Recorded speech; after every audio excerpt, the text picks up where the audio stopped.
Marion. Bonjour Emma. Comment ça va? Ça va et toi? Bah, très bien. J'ai hâte que ce soit Noël. C'est bientôt. Moi aussi. Ok. Alors, on se présente très rapidement. On est 2 professeurs de français de l'école Voilà. Donc, moi, je m'appelle Emma. Moi, c'est Marion. Enchantée, Marion. Enchantée. On va attendre un peu que tout le monde arrive. Alors, bonjour tout le monde. En tout cas, j'espère que vous aussi, vous avez hâte d'être à Noël. Moi, je ne pense qu'à ça. J'avoue. Ah oui. J'ai très envie de rentrer aussi. C'est vrai. Voir ma famille, c'est Mais très oui, bien. voir la famille, tout ça. Il y a d'autres choses aussi qui sont importantes à Noël, mais ça, on verra un peu plus tard. Et donc, aujourd'hui, on va vous parler des traditions de Noël en France. Ok ? On va aborder pas mal de sujets. J'espère que vous n'avez pas faim, parce que là, on va parler de pas mal de nourriture aussi. Aussi, ouais. Ouais. Alors, est-ce que tout le monde est prêt? Est-ce que tout le monde est là? Surtout, n'hésitez pas à participer sur le chat de temps en temps. N'hésitez pas à envoyer des messages. Bonjour à tous. Bonjour. Super. Hop. Bonjour. Bonjour tout le monde. Donc, n'hésitez pas à participer de temps en temps sur le chat. Alors, on lit vos réponses. On peut pas toujours partager, mais on va faire ce qu'on peut. Très bien. Exactement. On va vous poser quelques questions à certains moments aussi. Donc, voilà. écrivez autant que vous voulez. Exactement. Bonjour, bonjour. Hop. Alors, on attend encore un peu que tout le monde arrive. Bonjour. Très bien. Hop. Eh ben, je pense qu'on est parti. Ouais. Allez, c'est parti. Bah déjà, Noël, à quoi ça vous fait penser? Si je vous dis comme ça, Noël, à quoi vous pensez? Moi, je me pose la question. Alors, tout à l'heure, on a dit, bien sûr, alors la présentation, en tout cas, toute la vidéo est enregistrée et sera disponible sur YouTube. Ouais, exactement. La présentation, on ne sera pas séparée de notre vidéo. Ouais. Mais voilà, n'hésitez pas, vous pouvez faire des captures d'écran si vous voulez. Ah, au temps libre. Ah oui, vrai. Le sapin, bien sûr, évidemment. Les cadeaux un peu avant. Ah, les cadeaux. Ah ouais, les marchés de Noël. Ouais. Oh, j'adore les marchés de Noël. Le sapin, bien sûr. Ouais. La famille. Ouais, ça c'est très important. Le temps avec la famille. Oh, le Père Noël. Ah oui. Ah, les cantiques de Noël. C'est vrai aussi. C'est vrai. Les chansons, les cantiques. Tout à fait. Ouais, Noël, bien sûr. Bien sûr. Les cadeaux. La partie la plus importante. Bah, le Père Noël et les cadeaux, quand même. Oui, bah oui, bien sûr. Je pense. Beaucoup de plats à manger. C'est vrai. Oh, les illuminations de Noël aussi. Ouais, très bien. C'est vrai. Ça commence déjà tout en décembre. Et, Oui, tout à fait. Le sapin, on peut le mettre au début du mois et le temps libre, la famille, très bien. Le temps libre et les vacances. Ah, ça c'est important, les vacances. Très bien. Eh ben, on va commencer. Moi, je commence déjà avec, pour moi, ce qui est le plus important, en tout cas depuis que je suis enfant, c'est le Père Noël. Mais ouais. Tout simplement, le Père Noël. Ça, je pense que c'est une des choses les plus importantes de Noël. Et qu'est-ce qu'il apporte, le Père Noël, Marion? Les cadeaux. Les cadeaux, bien sûr. Surtout les cadeaux. Tu as demandé des choses, toi, spéciales à Noël?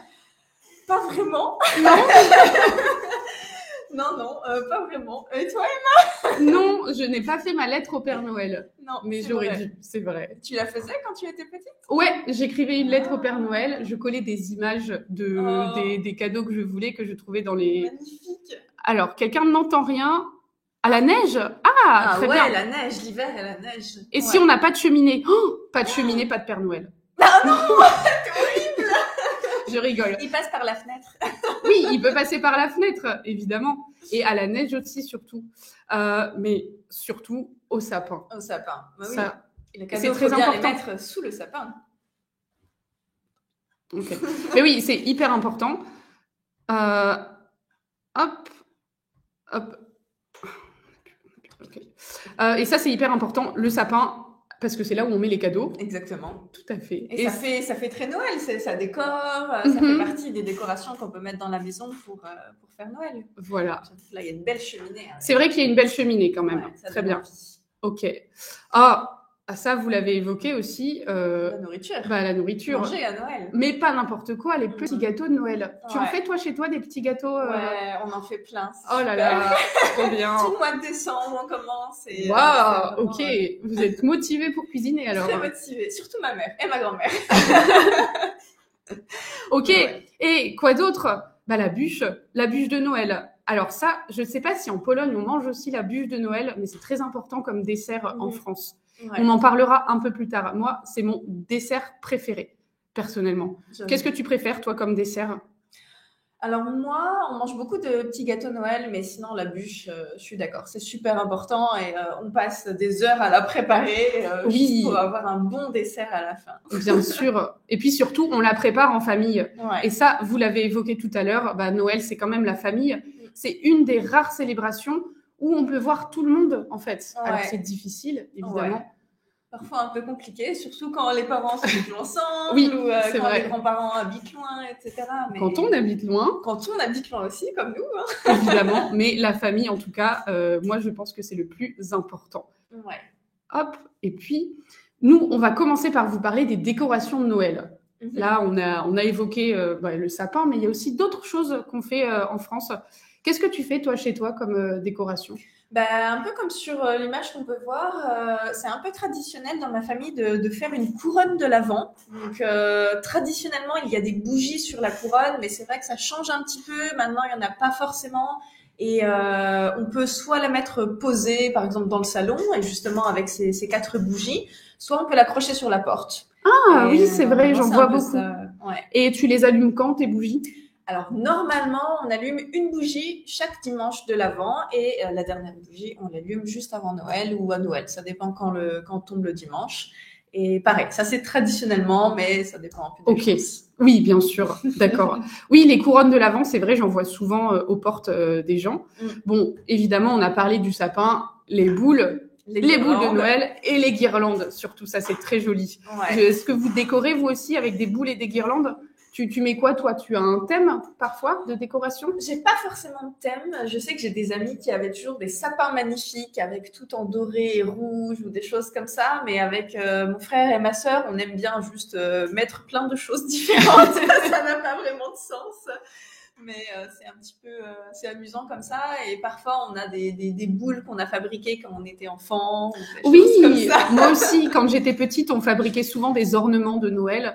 Ah, oui, on fabriquait souvent des ornements de Noël et ça, c'est toujours très important. Mais Ouais, je suis d'accord, les boules, c'est ce qui rend le plus joli, je trouve, sur le sapin. ouais, Les ouais. guirlandes, qu'elles soient illuminées ou pas. Oui, d'ailleurs, C'est vrai. c'est vrai que maintenant, on met aussi les guirlandes toutes illuminées, mais il y Ouais. a les traditionnelles avec juste la couleur C'est dorée ça. ou argentée qui est aussi sympa. Et ça, Ouais. c'est très joli. Bon, aussi quelque chose qui est très important et très traditionnel, alors ça dépend des familles, mais ça va être la crèche de Noël. Mhm. Vous mettez une crèche, vous, sous votre sapin? T'en mets une, toi, d'ailleurs, de crèche? Normalement, ouais. Surtout, ma grand-mère aime beaucoup mettre une crèche dans sa maison. Plus important même encore que le sapin. Mais dans ma famille, avec ma mère, etc., on la met normalement, mais ça dépend un peu des années aussi. Ok, ouais. Oui, chez ma grand-mère aussi, on met une crèche. On parlera un peu plus en détail tout à l'heure de la crèche. Vous allez voir des petites choses spéciales qu'on peut mettre dedans. Ok. Alors, aussi, bon, ça, on en a parlé, mais voilà, surtout le sapin. Ça, je pense que c'est le plus important. C'est la décoration de Noël. Voilà, et ça, je pense que tout le monde a un sapin chez soi. Mhm. Alors, sapin, attention, débat, artificiel ou naturel? Personnellement, j'adore le sapin naturel. Oui, L'odeur moi du aussi. sapin, c'est super agréable. Et puis, il y a vraiment toutes les aiguilles du sapin avec et Ouais. tout. Et c'est Ça C'est sent génial. tellement bon dans la maison, un vrai sapin. Mm. Après, évidemment, il y a beaucoup de problèmes. Les aiguilles qui tombent partout, Ouais. c'est sûr. Et puis, ça fait quand même beaucoup de sapins détruits au moment des périodes des fêtes. Aussi, bien sûr. C'est un budget aussi, un grand sapin. Mhm. Alors que le sapin en plastique, hop, on le met, On le monte. on le monte, on le construit et c'est fait. Et Ouais. surtout, ça laisse pas d'aiguilles partout. C'est vrai. Ouais. Ça, c'est des choix et ça dépend vraiment des familles. Ouais, ça dépend beaucoup. Exactement. Alors, nous, on va continuer sur les décorations de Noël, mais à l'extérieur. Mhm. Ça, c'est quelque chose qu'on fait beaucoup. Alors, évidemment, on décore l'intérieur de nos maisons. Mhm. On peut aussi décorer l'extérieur de la maison. Ça dépend vraiment. Alors, évidemment, c'est pareil, c'est un budget, mais on met beaucoup de guirlandes lumineuses, des étoiles, des petites boules de Noël, des sapins. Tu mets, toi, des choses chez toi ou pas? Dans ma maison, non, mais Ouais. dans ma rue, il y a vraiment des maisons qui sont très décorées, un peu comme ce qu'on voit là sur l'image. Donc, ça peut être juste des guirlandes illuminées, mais il peut y avoir aussi une petite mise en scène avec un Père Noël qui arrive, des cadeaux qui sont posés, des reines, des choses comme ça, et c'est vraiment joli. Oui, je suis d'accord. Ça dépend des maisons. Alors, il y a les illuminations personnelles chez les gens, mais il y a aussi les illuminations dans la ville. Tu as vu, toi, les illuminations de Varsovie Ouais, j'ai vu, je crois, sur la rue principale qui Ouais. mène à la vieille ville, il y a pas mal d'illuminations et j'ai pas trop compris. C'est sponsorisé par Ferrero, c'était assez drôle de voir ça. C'est vrai. C'est pas trop habituel en France, on n'est pas spécialement sponsorisé, mais c'est aussi très décoré dans les rues principales, dans les centres-villes, etc. Oui, oui. Ouais. Là, par exemple, donc c'est la ville d'Arras, de là où je viens. Et ils font toujours quelque chose d'assez original. Donc là, par exemple, ils n'ont pas vraiment mis un sapin sur la grande place, mais des papillons, beaucoup de lumière. Et surtout, le beffroi est toujours illuminé. Donc le beffroi, vous savez, cette tour qui monte très haut. Et il y a toujours des très belles lumières. C'est déjà une place qui est très belle. Et là, c'est vraiment magnifique pour Noël. Bon, évidemment, on est obligé de parler de Paris. Et les Champs-Élysées, qui sont toujours très illuminés, très décorés. Et c'est le premier jour où c'est illuminé, il y a énormément de monde qui vient voir ces illuminations, tout simplement. Oui, et l'Arc de Triomphe aussi. Là, c'est vrai que ça rend quand même quelque chose d'assez magnifique. Et plus que dans les rues aussi, il y a aussi les vitrines. Parfois, ça t'arrive de regarder un peu les vitrines à Noël? Ouais. Mais à Paris, en plus, donc là, par exemple, au printemps, c'est des grandes galeries. Il y a toujours beaucoup de décorations qui sont très bien faites, comme un peu ce qu'on peut voir là sur la photo. Et il y a des mises en scène vraiment, et un peu comme des automates, ça bouge. Et, oui, c'est vrai. C'est super joli. Ouais. Et il y a beaucoup de gens qui viennent à Paris juste pour aller voir aussi les illuminations et les décorations. Mais là, les magasins de jouets, mais pas seulement. Donc là, on a les galeries du printemps. Alors attention, pas la saison, ok, les galeries du printemps. Aussi les galeries Lafayette. Ça, c'est les deux galeries emblématiques de Paris et de France. On en a aussi beaucoup en France. Et qui sont chaque année vraiment magnifiques, je trouve. Et donc ça c'est en Alsace. C'est joli, hein. Ouais, de là d'où je viens, donc j'habite à côté de l'Alsace, en Lorraine, dans l'est de la France, et il y a aussi énormément de décorations pour Noël. C'est une grande fête là-bas. Et donc là, comme on peut voir, donc il y a vraiment des sapins. Il y a les maisons un peu traditionnelles alsaciennes qu'on peut voir avec les colombages, ça s'appelle comme ça, le bois qu'on voit. Et c'est toujours très décoré. Même au niveau des fenêtres qu'on peut voir aussi, il y a beaucoup d'illumination, beaucoup de décoration. Et l'Alsace, c'est aussi le pays des marchés de Noël. C'est vrai. C'est une grande tradition là-bas et un peu moins dans le reste de la France, mais aussi on peut en trouver quelques-uns. Oui, tout à fait. Mais justement, les marchés de Noël, alors, on va vous parler de plusieurs marchés de Noël emblématiques de la France. Ça, je pense que il y en a un aussi ici à Varsovie. Ah, alors, en Lorraine. Lorraine, la Lorraine, c'est juste à côté de l'Alsace. Ouais, juste à côté de l'Alsace. Lorraine, c'est dans l'est de la France. Et pareil, c'est de là d'où tu viens, la Lorraine. Oui, c'est ça. Ok, c'est des très beaux marchés de Noël. Bon, alors on va commencer par celui d'Arras. Chez toi. Et oui, dans le nord de la France. Alors, c'est moins emblématique, c'est sûr. Je pense que dans le nord de la France, on est un peu moins, on fait un peu moins attention à ce genre de choses. Mais le marché de Noël d'Arras, qui n'est pas une très grande ville, est un des plus grands et un des plus beaux du nord de la France. Déjà, la place, comme vous pouvez le voir, est assez belle. Et chaque année, il y a vraiment un gros effort qui est fait pour faire un beau marché de Noël. Et ça, c'est agréable. Si vous vous demandez où est-ce que se situent nos photos, on a mis une carte en haut à gauche avec le petit point rouge qui indique la localisation en France. Donc ensuite, on a Nancy. Donc Nancy, c'est en Lorraine, justement, dans l'est de la France, pas en Alsace, vraiment en Lorraine. Et c'est aussi donc sur la place principale de la ville qui s'appelle la place Stanislas. C'est cette photo. C'est donc un grand sapin très décoré, un grand marché de Noël. Et beaucoup d'événements, de manifestations, etc. pour célébrer Noël. Donc c'est vraiment génial aussi. Ah oui, ça a l'air magnifique. Je suis jamais allée à celui-là, malheureusement. Alors un jour peut-être. Bon, un autre qui est vraiment emblématique, et ça c'est le plus grand marché de Noël de France. C'est le marché de Noël de Strasbourg. Alors, on a Léa, une autre professeure de français de Voilà, qui vient de là. Et je pense qu'elle pourra le confirmer. C'est vraiment le plus grand marché de Noël et le plus grand sapin de Noël aussi. Ouais, c'est vraiment une spécialité à Strasbourg. Ils ont le plus grand sapin de Noël qui se trouve donc sur la place Kléber. La place Kléber. Ouais, qui est aussi dans le centre-ville de Strasbourg. Et le marché de Noël est vraiment très grand. C'est pas comme dans certaines villes où il y a que sur une place. Là, on a sur la place Kléber. Et ça va jusqu'à la cathédrale et dans certaines petites rues, c'est immense. Trop bien. Ah oui, d'accord. Donc c'est vraiment quelque chose d'important dans ce cas. Ok. Ouais, très très important. Donc si on reste toujours dans l'est de la France, on a Colmar. Colmar aussi, alors qui est une ville qui est vraiment très belle. Pareil, le marché de Noël est très important. Il y a aussi beaucoup de manifestations, des concerts, des spectacles. Bon, évidemment, on peut acheter des choses comme dans tous les marchés de Noël. Mais il y a aussi beaucoup plus que ça. Et c'est vraiment une célébration à part entière. Donc, si vous visitez la France à Noël, bon, si on oublie le Covid, là, je pense qu'en ce moment, les marchés de Noël, c'est différent avec le Covid. Mais si vous visitez la France à Noël, c'est important de visiter ce genre de marché de Noël. Voilà. Et donc, ensuite, on a celui de Reims. Je le connais pas, celui-là. Il est bien? Ouais, il est bien. Il n'est pas aussi grand que ce qu'on peut avoir en Alsace. Donc, Reims, c'est une ville qui est pas trop loin de Paris. On va dire 2 heures, 2h30 de Paris.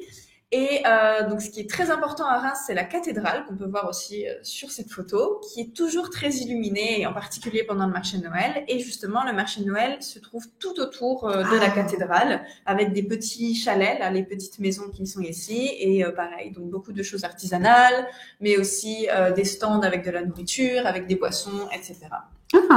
Mais en effet, la cathédrale est magnifique. C'est bien que le marché de Noël soit autour. Ouais, ça met vraiment en valeur, en fait, tout ce lieu avec la cathédrale. Ok. Alors, un aussi qui est assez intéressant, c'est Lyon. Lyon, alors, Lyon est surtout connu, donc une ville dans le sud de la France. Sud? Alors, c'est le sud de la France. Pour moi qui viens du nord, Lyon est dans le sud de la France. Voilà. Ce qu'il faut savoir à Lyon, c'est qu'il y a le 8 décembre, c'est la fête des Lumières. Alors, c'est officiellement le 8 décembre, c'est la fête de la Vierge Marie, mais c'est une fête, une célébration qui dure 15 jours. Et je pense que pour eux, c'est beaucoup plus important la fête des Lumières que Noël ou les marchés de Noël. Pareil, énormément de monde, de célébrations, de jeux de lumière partout. C'est vraiment une célébration très, très spéciale et très spécifique à la ville de Lyon. Je trouve assez intéressante. Ouais, c'est vrai. C'est super joli et c'est quelque chose que je veux faire dans ma vie une fois. J'ai encore jamais vu, mais c'est vraiment très joli et c'est dans toute la ville. Il y a, enfin, tout le centre-ville en tout cas. C'est pas juste limité aussi à quelques places et c'est ça qui est pas mal aussi. Ouais. Bon, là, on a fait le tour, je pense, de la France métropolitaine. Ouais. Mais la France, c'est aussi, c'est pas seulement la France métropolitaine. Alors ça, j'espère que vous savez. En tout cas, on essaye de voir ça aussi en cours. Mais la France, c'est pas seulement en Europe. Alors ça, on va voir plus tard. On va déjà vous parler aussi des traditions régionales. Donc, comme je vous ai dit pour Lyon, il y a des choses spécifiques à Lyon. Et en fait, dans chaque région, il y a des choses spécifiques. C'est très difficile de parler des traditions françaises, en fait. Ouais, il y a quelque chose qui sont un peu général à la France, généralisé, mais c'est vrai qu'au niveau de la nourriture, au niveau des boissons et même au niveau de certaines petites spécificités qu'on a pour Noël, il y a des choses qui sont différentes en fonction des régions. Oui, tout à fait. Alors, je vais vous parler des traditions du nord de la France. Comme vous pouvez le voir sur la carte. Alors ici, on a une photo de la ville de Lille, qui est une très belle ville, que je vous recommande. Donc, alors, tout d'abord, ça, c'est une tradition du nord et aussi de la Belgique. Ce qu'il faut savoir, c'est que les traditions du nord de la France sont souvent partagées par la Belgique francophone. Donc déjà, on a la coquille de Noël. Ça, c'est une petite brioche qui ressemble, alors je ne sais pas si vous visualisez, mais qui ressemble à Jésus quand il était bébé. Et donc, pour Noël, c'est une tradition de faire une petite brioche en forme de bébé Jésus. Ça, c'est très important. Alors, quelque chose qui est peut-être qui paraît moins traditionnel. Bon, ça, je pense que vous les connaissez, c'est les bières de Noël. Dans le nord de la France, on fait beaucoup de bières, comme la Belgique. Et chaque brasseur fait une bière spéciale, une bière de Noël avec des épices, des choses comme ça. Et j'adore goûter les bières de Noël chaque année. Ça, c'est important. Voilà. Alors, pour toi, comment ça se passe dans l'Est de la France ? Dans l'Est de la France, on a une tradition qui est assez intéressante parce que ça se fait vraiment pas dans d'autres régions et c'est la fête de la Saint-Nicolas. Je ne sais pas si vous connaissez, donc c'est basé sur une légende et donc en fait, ça se passe le 6 décembre ou le week-end qui arrive après le 6 décembre. Ça dépend quand le 6 décembre tombe dans le mois. Et donc, on a un événement, une sorte de défilé avec, donc à gauche ici, on a le Saint-Nicolas et à droite, on a le Père Fouettard. Et en fait, c'est principalement pour les enfants, mais on peut aussi participer au défilé, c'est toujours intéressant. Et on a donc le Saint-Nicolas qui donne des bonbons aux enfants qui sont sages, et de l'autre côté, le Père Fouettard qui punit un peu les enfants pas sages et qui leur donne du charbon et pas des bonbons, ce qui est vraiment bizarre. Mais c'est quelque chose qui se fait vraiment et dans beaucoup de villes dans l'est de la France, donc comme Nancy, mais aussi en Alsace, ça se fait aussi. Et ça, c'est assez propre à l'est de la France. Ouais. Et c'est quoi cette légende, du coup, du Saint-Nicolas? Alors, c'est un peu particulier. Ah, mais c'est une chanson. Mais je crois que je connais la chanson. Ah ouais? Il était 3 petits enfants. On va pas chanter. On va juste expliquer un peu la tradition, ça sera plus facile. Alors, explique-moi, du coup. Donc, en fait, c'est l'histoire de 3 enfants. Donc, comme vous pouvez voir un peu sur l'image, on a 3 enfants qui se promènent dans les champs, donc à une époque qui est beaucoup plus ancienne que l'époque actuelle, et qui cherchent un endroit pour dormir la nuit. Donc, dormir et manger la nuit. Donc, ils viennent voir un boucher. Donc, ils toquent à la maison d'un boucher. Et le boucher accepte de les accueillir. Il leur dit qu'ils peuvent venir chez lui. Donc, les 3 enfants rentrent chez le boucher. Et là, c'est une mauvaise idée. Regardez la tête du boucher. Ouais, et là, ça tourne plutôt mal. Le boucher tue les 3 enfants. Pardon. Il les découpe en morceaux et il les met dans un saloir. Donc, un saloir, c'est ce que vous pouvez voir sur cette image. Donc, c'est un endroit où on met normalement la viande dans le sel pour conserver la viande. Assez horrible, on est d'accord. Horrible, en effet. Et qu'est-ce qu'il advient de ces enfants? Et donc, en fait, il faut attendre 7 ans. 7 ans? 7 ans pour que le personnage qui s'appelle le Saint-Nicolas arrive chez le boucher, lui demande aussi à manger et à dormir chez lui. Et il arrive, il lui demande quelque chose à manger, le boucher lui propose différentes choses et le Saint-Nicolas qui a l'air de connaître la situation lui demande ce qu'il y a dans le saloir et lui dit qu'il veut ça à manger, ce qui est glauque aussi. Et le boucher prend peur, il se rend compte que quelque chose ne va pas, le Saint-Nicolas va vers le saloir et réveille les enfants, il ressuscite les enfants et ils sortent un à un en disant « Ah, c'est super, j'ai trop bien dormi, c'est vraiment bizarre, j'avais l'impression d'être au paradis. » Et donc ça, c'est la légende. Et donc ça, c'est une légende qu'on raconte aux enfants? Eh ben oui. Waouh, d'accord. Mais les enfants doivent avoir peur du Père Fouettard avec cette histoire. Je pense, ouais, c'est un peu le but. D'accord. Oui, comme ça, les enfants sont gentils pour Noël. Exactement. C'est une bonne idée. Il y a aussi une chose qui est très intéressante, c'est que la légende du Saint-Nicolas et le personnage du Saint-Nicolas fait partie de l'origine du Père Noël, en fait. Ah oui? Ouais. Donc le Saint-Nicolas, c'est l'ancêtre du Père Noël. C'est ça, en quelque sorte. D'accord, ouais. Ok. Waouh. Mais je préfère quand même l'histoire du Père Noël qui descend par la cheminée plutôt que l'histoire de ces 3 pauvres enfants. On est d'accord. Oui, en effet, c'est un héros ce Saint-Nicolas, mais ce boucher, oh là là. Horrible. Et tout à l'heure, on parlait de gâteaux. Tu me disais, tu manges beaucoup de gâteaux. À Noël, tu fais quoi comme gâteau? Eh ben, donc c'est à l'origine, en fait, ma grand-mère est alsacienne. Et donc, du coup, la tradition dans la famille, c'est de faire des gâteaux alsaciens. Donc, ça s'appelle des bredele, pour ceux qui connaissent un peu. Et ça peut avoir différentes formes. Donc, ici, par exemple, on peut voir donc des petits personnages ou des petits bonhommes de neige, des sapins de Noël, des étoiles, etc. Et on utilise donc des petits ustensiles de cuisine pour pouvoir fabriquer ça. Donc, ça, c'est des sablés assez classiques. D'accord. Après, on peut aussi en avoir des différents. Ça s'appelle des spritz. Je sais pas si vous connaissez un peu, mais on peut aussi en trouver dans les supermarchés, par exemple.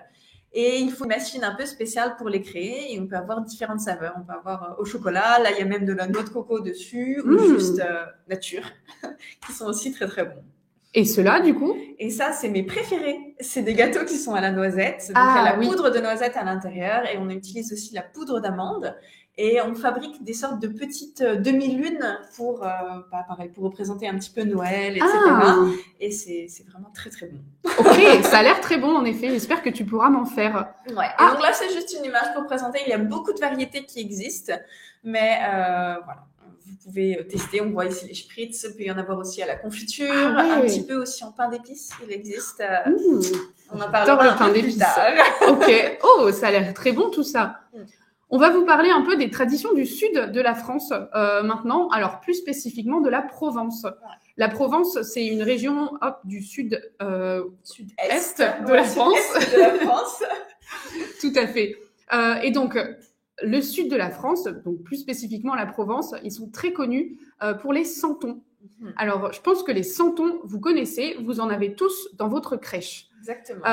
Donc, comme on peut voir sur la photo, il y en a des milliers de sortes, vraiment de toutes sortes. Bon, les principaux, alors ça, ce sont les santons de Provence. Comme vous le voyez, ils sont normalement faits à la main, peints aussi à la main. Ils sont très jolis. Donc voilà, il y a les santons qu'on va dire normaux, des santons vraiment qui représentent Noël, les santons qu'on peut imaginer comme le Jésus, bébé. Tout simplement. Ouais. Qu'est-ce qu'on a aussi? On a Marie, on a Joseph, évidemment. Mais il me semble qu'il y a des santons un peu spéciaux. Est-ce que tu connais, toi, ou pas? J'ai entendu parler d'un santon un peu spécial. On a quelques propositions à vous faire. Ouais. À votre avis, est-ce que... alors, le personnage suivant. Quel type de santon? Alors, voilà, les gens du Sud mettent un santon un peu insolite, un peu bizarre dans leur crèche. À votre avis? Alors, est-ce que c'est Astérix? À votre avis, est-ce qu'ils mettent Astérix dans leur crèche? Alors, je ne sais pas ce que vous en pensez. C'est un peu bizarre, surtout que Astérix, c'est belge en fait. C'est vrai. Pas français, Astérix n'est pas français, Astérix c'est belge. Bon, on a un nom, ça c'est une bonne réponse, ok. Non, en effet, ils ne mettent pas Astérix dans la crèche. Bon, ça va. Oh, mais c'est Emmanuel Macron. Bah ouais. Le président. Est-ce que tu penses que les gens du Sud mettent le président de la République dans la crèche? Je suis pas sûre. Je sais pas ce que vous en pensez, mais ça me semble un peu bizarre aussi. Alors attention, séparation de l'Église et de l'État. Exactement. On a des gens qui sont d'accord. Alors, on pourrait. Rien ne vous empêche à vous de mettre Astérix dans votre crèche. Personne n'est contre, exactement. Mais non, en effet, c'est pas Emmanuel Macron. Ah, mais dans le Sud, ils boivent beaucoup de pastis. C'est vrai. Est-ce qu'ils mettent du pastis dans leur crèche? Bonne question. Ce serait bizarre, ça serait peut-être. Bizarre aussi. Ouais, pour une fête chrétienne, je pense que ce serait ça ferait mauvaise impression. Ouais. Bon, en effet, non, ils ne mettent pas d'alcool dans leur crèche. Non. Mais qu'est-ce qu'ils mettent? Eh bien, ils mettent ce petit santon. Alors. En effet, jamais de la vie. Et donc, les gens du Sud mettent ce petit personnage. Mais qu'est-ce qu'il fait, ce petit personnage, dans la crèche? C'est un peu bizarre. On dirait qu'il est assis. Je pense qu'il est accroupi. Oui, accroupi. Ouais, c'est possible. Pour ceux qui connaissent un petit peu le nom, donc ça s'appelle le caganer. Ça vient de l'espagnol, en fait, parce que donc c'est aussi une tradition qui se trouve en Catalogne. Et c'est un petit personnage qui s'accroupit pour faire caca dans la crèche. Pardon? Ouais, il fait caca dans la crèche. Bizarre, très bizarre. Ah d'accord. Ah bah alors ça, c'est une sacrée tradition. On est d'accord. C'est donc étrange. Les gens du Sud mettent un petit personnage qui fait caca dans la crèche. Exactement. Et la grande question, ça va être déjà où est-ce qu'ils mettent le personnage dans la crèche? Bon, je pense qu'il le cache. Comme on peut voir ici, voilà, ce personnage, il est un peu caché. On le met, on essaye de le mettre au fond de la crèche. Sur le côté, devant Jésus, bien avec sûr. Marie et Joseph, bien sûr. Mais alors, pourquoi ils mettent ce personnage? C'est bizarre, cette histoire. Ouais, alors apparemment, donc, c'est une tradition pour la fertilité de la terre. Bien sûr. Voilà, donc maintenant, on comprend un peu pourquoi, mais c'est vraiment symbolique pour symboliser la fertilité. Donc, c'est pour porter chance, en fait. C'est ça, pour porter chance aussi. Ok, bon, ça a du sens. C'est vrai que c'est un peu bizarre comme personnage, mais en effet, si ça fertilise la terre, bon... Très bien. Et c'est drôle. Oui, c'est un peu drôle, c'est vrai. Est-ce que vous mettriez, vous, un caganer dans votre crèche? T'en mettrais un, toi? Pour la blague, ouais. Ok. Je trouve ça amusant, je pense. Je pense que c'est amusant aussi. C'est une tradition. D'accord. Quelqu'un est d'accord. Très bien. Je sais pas si on peut en trouver ici en Pologne, mais je sais pas. Même peut-être en France, dans le Nord, par exemple, c'est difficile aussi. Hein. Vraiment dans le Sud. C'est vraiment traditionnel, c'est vraiment régional. Et c'est ça qui est intéressant dans les traditions de Noël, c'est qu'elles sont souvent très régionales. Si vous allez dans le sud de la France, achetez des santons et vous pouvez peut-être acheter ce petit santon un peu spécial. Exactement. Bon, on passe à autre chose pour les traditions de la Provence et du sud de la France de manière générale. Les 13 desserts, ça c'est une tradition comme en Espagne, je crois. C'est possible, hein. J'avoue que je connais pas trop, Ok. mais je sais que pour la Provence, ouais, les 13 desserts, c'est vraiment quelque chose. Mhm. Alors, en effet, les gens du Sud, pour Noël, c'est très important d'avoir 13 desserts, ok, pour représenter les 12 apôtres et Jésus. Donc, en général, alors il va y avoir beaucoup de variétés, des fruits secs, des fruits comme des oranges, des fruits de saison, Ouais, des des fruits de mandarines, saison. du nougat aussi. Je ne sais pas si vous connaissez nougat. Euh, alors, en effet, ça fait beaucoup de travail, ça fait beaucoup de choses, c'est vrai. Même si, voilà, quand on invite, tout le monde peut aider. Et il y a des choses qui se font facilement ou qui n'ont pas Ouais. besoin de se faire. C'est pour ça qu'il y a aussi beaucoup de fruits, je pense. Voilà, il y a des beaucoup de fruits, frais. de fruits secs, de fruits frais, Ouais. Des fruits confits aussi. des fruits confits. Ah, Ouais. c'est délicieux ça. Ouais. Mhm. Et comme tu disais, le nougat, qui est aussi une spécialité un peu dans cette région. Oui. Je ne sais pas si vous connaissez, mais c'est très très bon. C'est si délicieux. Vous avez l'occasion. Et puis 13 desserts, moi j'aimerais bien manger 13 desserts différents le soir de Noël. Il faut avoir faim quand même. C'est vrai, c'est vrai. Ok. Bon, on va parler un peu de la Savoie. On connaît des gens qui viennent de Savoie? Mais oui, notre collègue qui s'appelle Marine. Ah oui, c'est Elle est de vrai. Savoie, elle vient d'Annecy. Bien sûr. Ok. Savoie, une magnifique région. Alors, ils ont aussi des petites spécificités en Savoie. Déjà, le hameau du Père Noël. Mais oui. Oh, qu'est-ce qui se passe magnifique. dans ce hameau? Tu connais ou pas un peu? Un petit peu.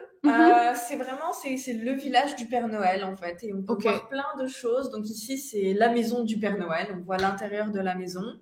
Il y a aussi la Mère Noël qui est présente. Oh, Donc on voit la maison de la Mère Noël, ce qui est bizarre d'ailleurs. Ils ont deux maisons différentes. Tout va bien. intéressant. Bon, très bien. On peut aussi voir les fabriques de bonbons, de cadeaux, et les lutins du Père Noël qui fabriquent tout ça. Donc c'est vraiment cool, surtout pour les enfants, Génial. bien sûr. Oui. Mais c'est très très bien fait. Et donc on peut parler au Père Noël, on peut lui demander des cadeaux. Waouh. On peut rencontrer le Père Noël. Ouais, rencontrer le Père Noël, c'est assez incroyable. Et on peut aussi rencontrer un autre personnage, le Père Fouettard, Ah non. dont on a parlé tout à l'heure. Non. Pour les enfants, passage. Je ne veux pas rencontrer le Père Fouettard. Non, moi non plus, pas trop envie. D'accord, ok. Mais en tout cas, ça a l'air vraiment chouette, ce petit hameau du Père Noël. C'est dans un petit village de Savoie. Et c'est très très joli, je pense. Pour y passer une après-midi, je pense que... Avec la neige, le paysage magnifique. C'est vrai. Ouais. La Savoie, c'est quand même assez joli comme région. Ouais. Très bien. Bon, on va s'éloigner un peu de la neige. On va même s'éloigner beaucoup de la neige. Alors, rappelons-le, en France, il fait pas toujours, c'est pas toujours l'hiver à Noël. Et donc, si vous passez Noël à La Réunion, ce sera l'été. Exactement, parce que c'est dans l'hémisphère sud, c'est juste à côté de l'Afrique de Madagascar, et c'est une petite île qui est française aussi, et donc où on fête aussi Noël. Très bien. Mais dans ce cas, si c'est pas l'hiver, est-ce qu'ils mettent quand même un sapin? Justement, ils ont aussi une petite spécificité, ils utilisent cet arbre qui s'appelle le Philaos, et ils peuvent aussi l'utiliser, le décorer, l'utiliser comme un sapin de Noël, sauf que c'est pas un sapin. D'accord, en effet, bah oui, bien sûr, mais il est très joli, c'est vraiment un très joli arbre, ok. Et ils mangent des choses spécifiques? Ouais, ils ont une spécialité qui s'appelle le curry, souvent accompagné de riz, et ici on a deux exemples, on a donc du curry qui est aux crevettes et du curry qui est au poulet, et c'est donc de la viande qui va être marinée avec des épices, et les épices sont une grosse partie de l'alimentation aussi à La Réunion. Ah, d'accord, ok. Ah, le rhum arrangé. Wow. Ah, ça c'est une très bonne question. Ok, donc ils boivent du rhum arrangé aussi à La Réunion. Bon, ça c'est très traditionnel aussi, pas seulement pour Noël. Non, pas seulement pour Noël, c'est leur vin en fait. C'est le voilà, rhum, c'est ça. C'est l'équivalent du vin. On va dire que c'est le champagne de La Réunion. Ouais, aussi le champagne. D'accord. Alors là, on a parlé de La Réunion. Ouais. On va changer totalement de continent voilà. Carrément. On va vous parler un peu des Antilles. Il y a quoi dans les Antilles comme département? On a par exemple la Martinique, on a la Guadeloupe, il y a aussi une partie la Guyane, ah oui, c'est vrai. Le continent aussi. Oui. Et il y a beaucoup de petites îles en fait. Ok. Donc vous voyez, là c'est en Amérique centrale. Alors évidemment, ils mangent des choses un peu différentes. Aussi. Ah, ils font du jambon de Noël aussi. Ouais, le porc a une place assez importante. Ils font du jambon de Noël, ils vont faire du ragoût au porc aussi, c'est juste après, pour Noël. Et ils utilisent ça, ils cuisinent ça vraiment Très bien. Ah Ça bah donne oui. faim. En effet, ça commence à me donner très faim. Ah, alors je vois qu'ils ne boivent pas non plus du champagne ou du vin. Le shrub de Noël, c'est au fait une autre sorte de rhum arrangé. Ouais. Là, plutôt avec des oranges, avec de la cannelle, de la vanille, des choses comme ça. Et donc, on appelle ça le shrub de Noël. Là, c'est pas du tout la même chose. Non. Alors là, tout à l'heure, quelqu'un avait parlé des cantiques. Exact. Ce qu'il faut savoir, c'est que les chants de Noël sont très différents dans les Antilles. Déjà, dans les Antilles, on parle créole. Ouais. On parle pas vraiment français, on parle créole. Et aussi, le style musical est différent. Ouais. Alors moi, je vous conseille d'en écouter. On n'aura pas le temps d'en écouter ensemble. Mais je vous conseille d'en écouter. Ça reprend vraiment les histoires de Noël que l'on connaît, les chants de Noël que l'on connaît, mais sur un rythme zouk, sur un rythme beaucoup plus vivant, plus dynamique, et c'est super intéressant, et c'est quelque chose qu'ils font vraiment en famille, entre amis, entre collègues, et ça se passe partout en fait. Ils se rassemblent pour chanter des chansons de Noël qu'ils appellent les chantés Noël. Oui, regardez aussi l'orthographe. Quand on vous dit c'est différent. Et évidemment, ça a l'air plus estival. Carrément. Je pense que c'est ça aussi qui est différent. Je pense que j'aimerais bien passer au moins un Noël dans les Antilles. Ça devrait être assez intéressant, je pense. Ouais. Alors tout à l'heure, on a parlé de pain d'épices. Ouais. Qu'est-ce que... Alors, c'est vrai qu'on en mange beaucoup en France. Tu aimes, toi, le pain d'épices ? Ça va. C'est pas forcément mon préféré. Oh, le pain d'épices, c'est délicieux.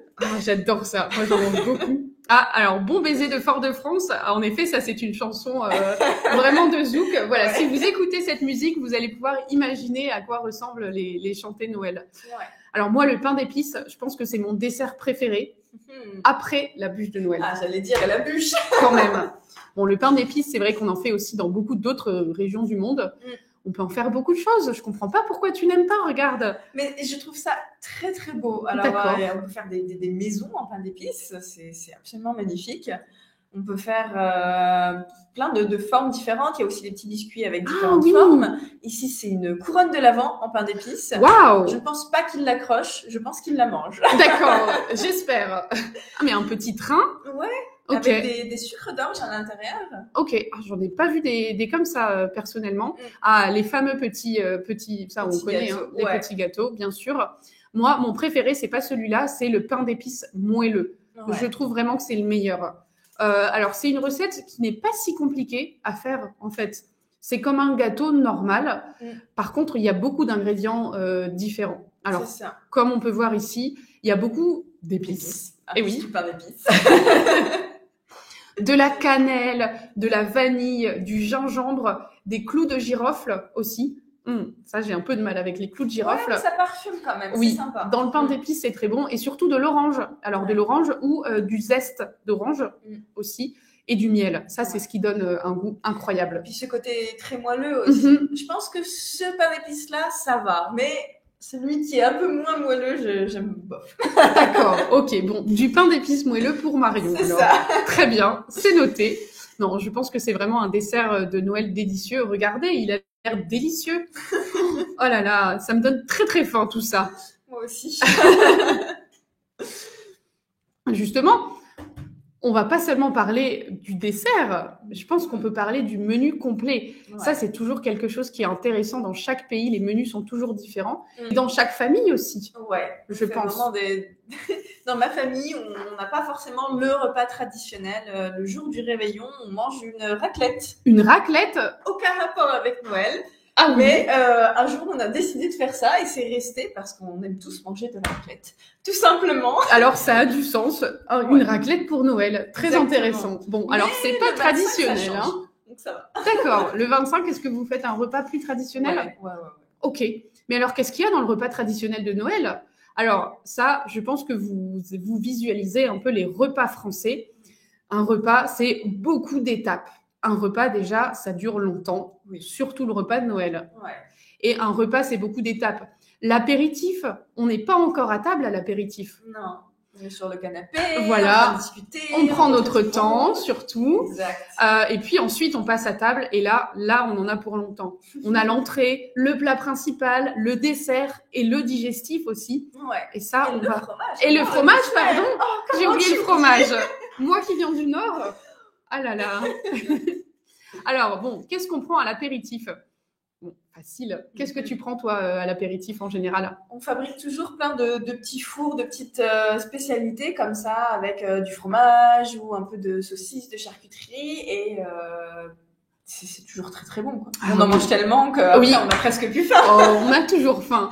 Oui, les petits fours. On fait des toasts aussi, évidemment, je pense, alors avec du pâté, avec parfois du saumon ou du poisson. C'est vrai. Des rillettes. Ouais. Toujours des petits toasts faits maison encore. Et qu'est-ce qu'on boit à Noël? Le champagne. Ah oui, surtout. Le champagne. Ouais, oui. C'est génial.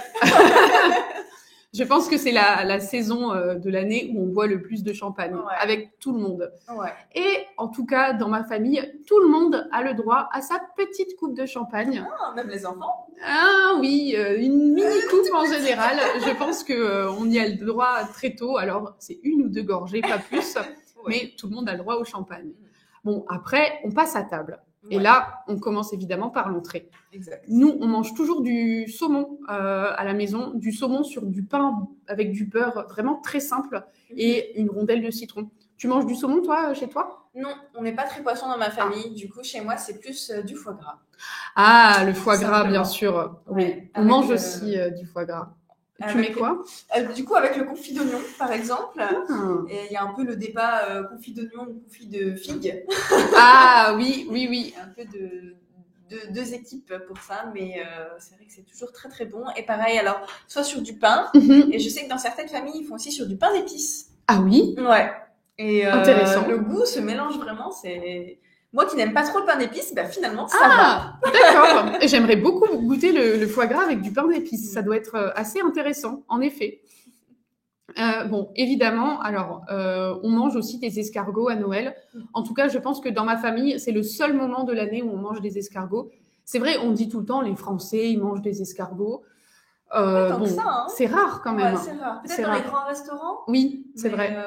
Pas dans toutes les familles. C'est pas si fréquent. Non, c'est pas si fréquent. Et on les mange avec du beurre persillé. Alors, ce que vous voyez là qui est vert, c'est pas l'escargot, c'est le beurre avec du persil et de l'ail. Et personnellement, je n'aime pas les escargots. Par contre, j'adore le beurre persillé. C'est ce que je préfère. Et en plat principal, qu'est-ce que tu fais, toi, traditionnellement? Alors, pas le 24, mais le 25. Le 25, on a toujours une viande, c'est souvent de la dinde. Parfois du poulet aussi, mais souvent de la dinde. Et c'est vrai que c'est accompagné de marron ou une sauce au marron, par exemple, avec des champignons parfois aussi. Ah, avec des champignons aussi, d'accord. Ben, nous, on fait ça souvent, comme vous pouvez le voir, avec des haricots. Et puis, à part les haricots, des légumes de saison, des carottes, des pommes de terre, des oignons. C'est toujours très bon, c'est simple, je trouve. Ouais, surtout avec tout ce qu'il y a avec, finalement. Exactement. C'est assez simple. Tout à fait, il y a toujours beaucoup de choses à côté. Bon, alors évidemment, après on passe au fromage. Ça, c'est pas la peine de vous en parler. Vous savez que le plateau de fromage en France, il est comme ça. Et on en a toujours beaucoup de toutes sortes. Ça dépend des régions, c'est vrai. Tout le monde mange du fromage avec de la salade. Ouais, c'est vrai. Généralement, c'est avec la salade. Et après, bah, c'est directement le dessert. Et ça, je pense que c'est le moment préféré, c'est le dessert. Alors, on peut manger beaucoup de choses différentes en dessert en France. On a vu les 13 desserts du sud de la France. Mais le plus fréquent, c'est la bûche.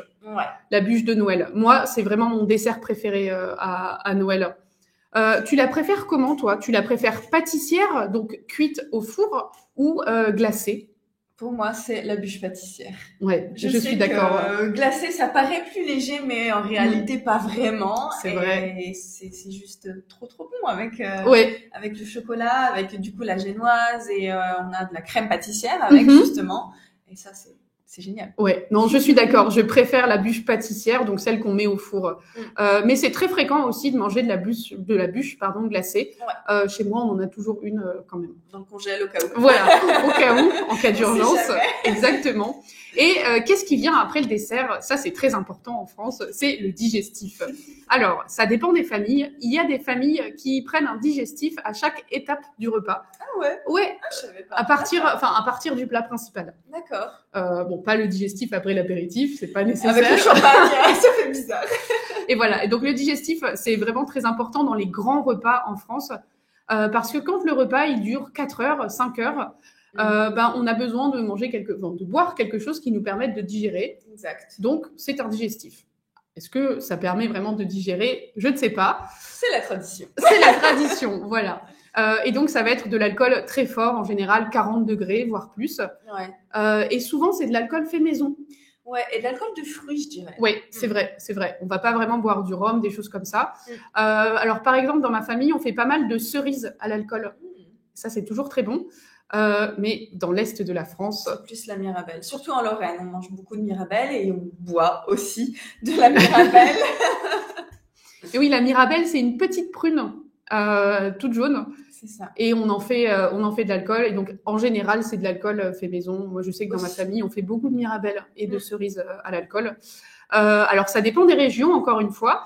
En Savoie, le génépi. Donc, le génépi, c'est un alcool de plante. C'est une fleur, je crois, le génépi. Ouais, c'est ça, c'est ce qu'on peut voir sur l'image. Ok. Donc, c'est une fleur et on en fait de l'alcool, évidemment. Alors, à l'élégance, ça, je ne sais pas. Mais c'est vrai que les bouteilles ont l'air élégantes. Tout à fait. Alors, je répète, c'est régional. On ne boit pas tout, d'accord? En général, on a... Et chacun choisit si on a envie ou pas envie de boire tout cet alcool ou pas. Voilà. Bon, après, c'est vrai qu'à l'apéritif, on a bu le champagne, le vin rouge, le vin blanc. Pas toujours. D'accord. Moi, je sais qu'on ne prend pas du vin spécialement avec... ok. Ça dépend. En général, il y a un vin à chaque plat. Donc, c'est vrai, le génépi, ça, c'est en Savoie, dans la montagne. Et en Picardie, qui est alors le nord de la France, juste en dessous, on va dire, entre Paris et le nord de la France, c'est la Picardie. Ils font de l'alcool de poire aussi. J'en ai jamais goûté. Ça a l'air très bon. Non plus, mais ouais, ça a l'air bon. Et qu'est-ce qui se passe après le digestif? Je te pose la question. Qu'est-ce qui se passe après le digestif? Et après le digestif, c'est les cadeaux. Mais non. Les Comment cadeaux, ça, chez non? moi, c'est le 25 au matin. Ah oui? Ouais. Ah non, moi, alors, ce qui se passe à chaque fois, alors, bon, j'ai grandi depuis, c'est vrai, mais moi, le 24 au soir, après avoir mangé à minuit, en général, qui vient déposer les cadeaux? Mais c'est le Père Noël. Et tous les ans, le Père Noël vient. Alors, parfois, on voit les traces de pas des reines, des choses comme ça, et il y a toujours le Père Noël qui vient. Bon, bizarrement, c'est aussi à ce moment-là que mon oncle disparaît. Qu'est-ce qui se passe? Est-ce qu'il y aurait un lien entre les deux? Je ne sais pas. Mais voilà. Et donc, une fois que le Père Noël est passé, c'est le moment. Et là, on ouvre nos cadeaux et on joue jusqu'à temps que les parents aient fini de manger ou de boire. C'est vrai. Et donc, toi, alors, tu les fais le 25 au matin? Ouais, parce que, alors, on avait un peu l'option de disponible, mais on a préféré le 25 au matin parce qu'on trouvait que c'était trop frustrant d'ouvrir nos cadeaux et d'aller nous coucher. C'est vrai. Surtout quand on était enfant et qu'on avait des jouets et des choses avec lesquelles on pouvait jouer. Et donc, du coup, on préférait le 25 au matin. Et donc, il y avait toujours ma sœur qui réveillait tout le monde parce que il faut ouvrir les cadeaux, dépêchez-vous. Non, on arrête de dormir. Oui, donc c'est 6 heures du matin, alors. Pas 6 heures, mais bon, c'est pas 10 heures, quoi. Ah, d'accord. Ok. Alors, c'est un choix. Et c'est vrai que c'est dans les familles en France, c'est toujours soit le 24 au soir ou le 25 au matin. C'est toujours sujet de débat et de dispute. Quand on fait les cadeaux, c'est toujours quelque chose qui est très important. Pour moi, c'est le 24 au soir et je ne changerai pas. 25 au matin. Ah, on ne pourra pas passer Noël ensemble, Marion. C'est dommage. Bon, on a parlé du Père Noël, mais tu as cru, toi, au Père Noël? Eh ben, aussi longtemps que je m'en souvienne, je pense pas. Mais c'est vrai? Je pense que c'est la faute de mon frère. Tu n'as pas cru au Père Noël? Je pense pas. Vous avez cru, vous, au Père Noël? Jusque quel âge? Alors, ton frère t'aurait tout dit? Je pense qu'il m'aurait tout dit, ouais. Ah ouais? Dès que j'étais toute petite, j'ai aucun souvenir d'avoir cru au Père Noël. C'est triste, ça. Un peu, ouais. Ah, moi, j'ai cru au Père Noël pendant très longtemps, trop longtemps peut-être. Je pense qu'à 8 ans, j'étais convaincue que le Père Noël existait. Je n'ai jamais fait le rapprochement entre mon oncle qui disparaissait et le Père Noël qui apparaissait. Moi, je crois, j'ai 43 ans. Ah! Non, il existe. Mais il existe, quand on parle de croire au Père Noël ou pas, évidemment, il existe toujours, mais il y a des adultes qui ne croient plus au Père Noël. C'est faux. Des enfants aussi. Des enfants aussi, c'est vrai. C'est quand même incroyable. Alors qu'on sait très bien que le Père Noël existe. Ah, alors quelqu'un a reconnu les chaussures de son père qui étaient déguisées en Père Noël. Ah, mais c'est Marie, d'accord. Mais très bien. Ah bah, je pense que Marie a été plus intelligente que moi de ce côté-là. Elle s'est dit, tiens, je reconnais ces chaussures. Ah, pas bête. Ah, on y croit pour toujours. Alors ça, je suis d'accord. C'est vrai. Moi, je crois encore. J'aimerais encore y croire. En tout cas, je pense que ce sont de belles histoires à raconter aux enfants. Ouais. Je pense que c'est sympa cette tradition aussi de raconter cette histoire. Je pense que ça a du sens. Ouais, et puis ça fait rêver, ça fait imaginer un monde et des choses comme ça. C'est vraiment génial quand on est enfant. Tout à fait. Exactement. Je n'ai pas connu, hein, mais... On t'a brisé tes rêves. Exactement. Ça, c'est triste, c'est vrai. Ok. Bon, on a essayé de vous présenter le plus possible de traditions françaises de Noël. Bon, évidemment, c'est difficile de parler de tout. C'est vrai. Il y a beaucoup de choses dont on n'a pas parlé. Bien sûr. Il y a beaucoup de traditions, en fait. Exactement. Il y a beaucoup de traditions. Comme on vous disait, il y a beaucoup de traditions régionales qui sont vraiment différentes entre les régions. Et parfois, ce qu'on vous dit ne va pas fonctionner dans d'autres régions de France. Ouais. C'est ça qui est vraiment intéressant. Donc, on vous recommande de visiter la France pendant les fêtes de Noël. D'aller sur des marchés de Noël. Oui, bien sûr. D'acheter des santons. D'acheter des santons. Tout à fait. Et d'acheter à manger, à boire. Ouais, surtout. Et surtout de participer à un vrai repas de Noël français qui dure longtemps. Au moins 5 heures, 6 heures, je ne sais pas. C'est si long. C'est vrai. En tout cas, on vous souhaite de joyeuses fêtes de fin d'année. Ouais. Joyeux Noël. Joyeux Noël à tous. Bonne année, surtout. Aussi, bien sûr. C'est vrai. Joyeux Noël et bonne année. Et mangez bien. Ouais, profitez de votre famille. Ouais, amusez-vous bien. Ouais. Joyeux Noël à toi. Merci, à toi aussi, Emma. Merci. Profite bien de ta famille en France. Ouais, toi aussi. Rentre bien. Merci. Merci à vous tous pour votre participation. Et puis surtout, joyeux Noël. Au revoir. Au revoir.